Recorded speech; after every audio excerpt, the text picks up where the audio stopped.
Hola a todos, bienvenidos a Contrapunto Global. Hoy quiero hablarles de un tema que genera pasiones y mucha polémica: la guerra en Gaza y su impacto en el poder de Benjamín Netanyahu en Israel.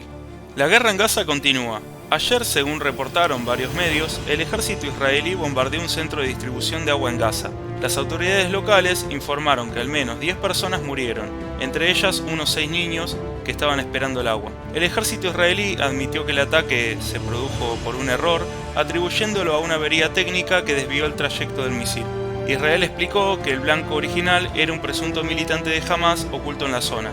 Debido a cuestiones como estas, la crisis humanitaria en Gaza sigue empeorando. En estos días, el New York Times publicó un artículo muy polémico en el que sugiere que Netanyahu estaría utilizando la guerra para mantenerse en el poder. Pero por otro lado, el Estado de Israel sostiene que la guerra es simplemente una necesidad de defensa nacional, sin ninguna maniobra política por detrás. Como caracteriza nuestro canal, a continuación vamos a analizar estas posturas.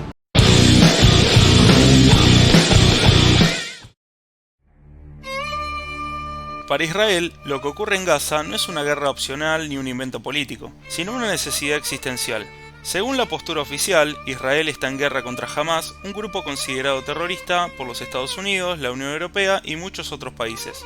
Hamas ha disparado miles de misiles contra ciudadanos israelíes, mantiene rehenes israelíes desde el 2023 y construyó una red enorme de túneles para infiltrarse en Israel. Para el gobierno israelí no se trata de una guerra de elección, sino de supervivencia. Netanyahu ha dicho varias frases como las que vemos a continuación. מאז אותו יום שחור אנחנו נלחמים. זוהי מלחמת הקיום שלנו. מלחמת התקומה. כך אני מבקש לקרוא למלחמה באופן רשמי.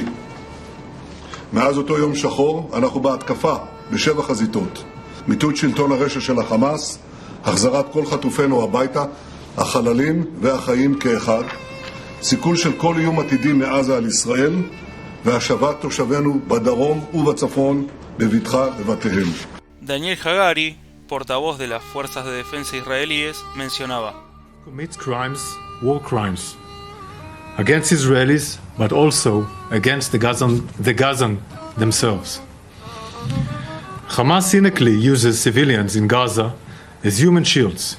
Por último, otro portavoz del gobierno nos decía: cada muerte de un civil es una tragedia, y la lamentamos. Pero Hamas es responsable porque está utilizando a su propia gente como escudos humanos. Por lo tanto, Israel argumenta que, si no destruye la infraestructura militar de Hamas, los ataques van a continuar, y que cualquier retirada sin lograr seguridad sería vista como una debilidad y animaría a otros grupos hostiles. Para el gobierno, las acusaciones de que Netanyahu utiliza la guerra para protegerse políticamente no tienen fundamento. Alegan que el conflicto es independiente de los procesos judiciales que enfrenta el primer ministro. Ahora, vamos a la otra cara de la moneda. ¿Qué es lo que plantea el New York Times en un artículo publicado el 12 de julio de 2025? Este artículo propone una idea muy contundente. Netanyahu prolonga el conflicto en Gaza para mantenerse en el poder. Durante años, Netanyahu se ha beneficiado políticamente del estado de conflicto perpetuo en el que vive Israel, una dinámica que le permite presentarse como el defensor indispensable del país. Según el artículo, Netanyahu lleva casi 16 años como primer ministro y ha enfrentado juicios por corrupción en Israel, abiertos desde el 2020, fuerte presión internacional por las operaciones militares en Gaza y protestas internas muy grandes por su manejo de la guerra y de los rehenes israelíes que siguen capturados en Gaza. Lo que dice el New York Times es que cada vez que Netanyahu está en problemas políticos o judiciales, surge una nueva crisis de seguridad que desplaza el foco de atención. La hipótesis es que la narrativa de Israel bajo ataque cohesiona a su electorado, especialmente a los sectores más conservadores y de ultraderecha, aleja las discusiones sobre sus casos de corrupción y le permite evitar elecciones anticipadas o la ruptura de su coalición de gobierno. Además, este artículo del New York Times menciona el altísimo costo humano de la guerra en Gaza: miles de muertos, cientos de miles de desplazados y destrucción de la infraestructura civil. Para sus críticos, Netanyahu está poniendo su propia supervivencia política por encima de los costos humanos, tanto en Gaza como del propio Israel, sobre todo por la situación de los rehenes que aún permanecen secuestrados por Hamas. Como pueden ver, las dos visiones son completamente opuestas. Para Israel, esto es una guerra de supervivencia. No tiene nada que ver las causas judiciales de Netanyahu, y las víctimas civiles son una tragedia inevitable si Hamas se esconde entre la población. Para los críticos de Netanyahu y la política exterior israelí, Netanyahu alimenta el conflicto para mantenerse en el poder. Aprovecha cada escalada bélica para unir a su base política y posterga tanto elecciones como sus procesos judiciales.